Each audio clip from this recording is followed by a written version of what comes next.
Hi friends, ഇന്നൊരു വ്യത്യസ്തമായ വിഷയത്തെക്കുറിച്ച് സംസാരിക്കാനാണ് ഉദ്ദേശിക്കുന്നത്. ആത്മീയ ഉണർവ് അഥവാ സ്പിരിച്വൽ അവൈക്കനിങ്. ഇത് സംഭവിച്ച വ്യക്തികളുടെ ഒരു 5 ലക്ഷണങ്ങളാണ് ഇന്ന് പറയാൻ പോകുന്നത്. ഇതിന് ശാസ്ത്രീയമായൊരു വ്യക്തതയില്ലാത്ത ഒരു അവസ്ഥയാണെങ്കിലും ചില പഠനങ്ങളുടെ അടിസ്ഥാനത്തിൽ ഇതിൻ്റെ ചില ലക്ഷണങ്ങൾ വിവരിക്കുകയാണ്. ഈ സ്പിരിച്വൽ അവൈക്കനിങ് സംഭവിച്ച വ്യക്തികളിൽ ആദ്യമായി കണ്ടുവരുന്ന ഒരു ലക്ഷണമാണ് ഇത്തരം ആളുകളിൽ ഭൗതികമായ ചില കാര്യങ്ങളോട് താല്പര്യം തീരെ നഷ്ടപ്പെട്ടു പോകും. സാധാരണ നമുക്കെല്ലാം ഒരു വീട് വേണം, ഒരു കാർ വേണം, അല്ലെങ്കിൽ ഇതുപോലുള്ള ഭൗതികമായ ചില താല്പര്യങ്ങളുണ്ടാകും. ഇത്തരം കാര്യങ്ങളോട് ഇത്തരം ആളുകൾക്ക് താല്പര്യം നഷ്ടപ്പെട്ട്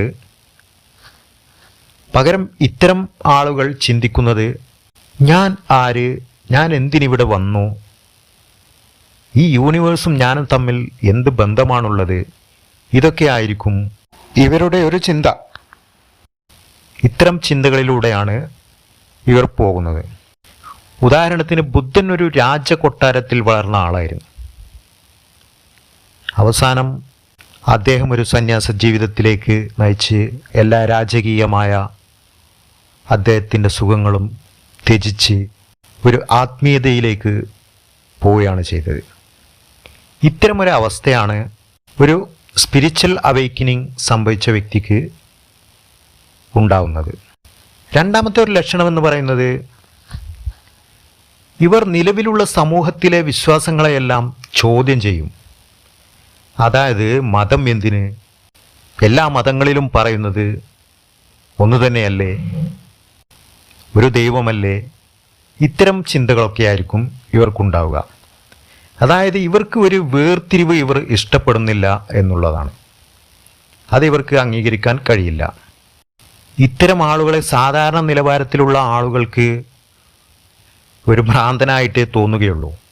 സത്യത്തിൽ പറയുകയാണെങ്കിൽ ചില മാനസിക രോഗങ്ങളുടെ ലക്ഷണങ്ങളുമായിട്ട് ഇത് വളരെയധികം അടുത്തു നിൽക്കുന്നു എന്നുള്ളതാണ്. ചില സ്കിസോഫ്രീനിയ പോലുള്ള രോഗങ്ങളുടെ ചില ലക്ഷണങ്ങളായി സൈക്കാട്രി ഇതിനെ താരതമ്യപ്പെടുത്തുന്നു. മൂന്നാമതായിട്ടുള്ള ഒരു ലക്ഷണമെന്ന് പറയുന്നത്, എല്ലാ ജീവികളോടും ഇവർക്കൊരു ഡീപ്പായ കണക്ഷൻ ഉണ്ടായിരിക്കും. വൃക്ഷങ്ങളോടും മൃഗങ്ങളോടും തുടങ്ങി എല്ലാ ജീവജാലങ്ങളോടും വളരെയധികം കണക്റ്റഡ് ആയിരിക്കും ഇവർ എന്നുള്ളതാണ്.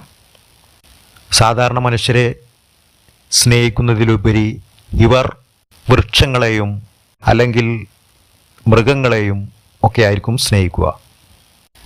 ഇവർക്ക് വിശന്നാൽ പോലും അടുത്തുള്ള പക്ഷികളോ അല്ലെങ്കിൽ മൃഗമോ എന്തെങ്കിലും ഉണ്ടെങ്കിൽ അവയ്ക്ക് ഭക്ഷണം കൊടുക്കാനായിരിക്കും ഇത്തരക്കാർക്ക് കൂടുതൽ താല്പര്യം.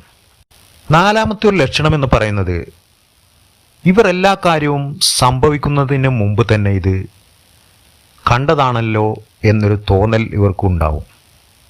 ദെജാവു എന്നൊക്കെ ഇതിനെ പറയും. ഈ അവസ്ഥ ചിലപ്പോൾ ജീവിതത്തിൽ ഒരു തവണയെങ്കിലും സംഭവിക്കാത്തവർ ചുരുക്കമായിരിക്കും.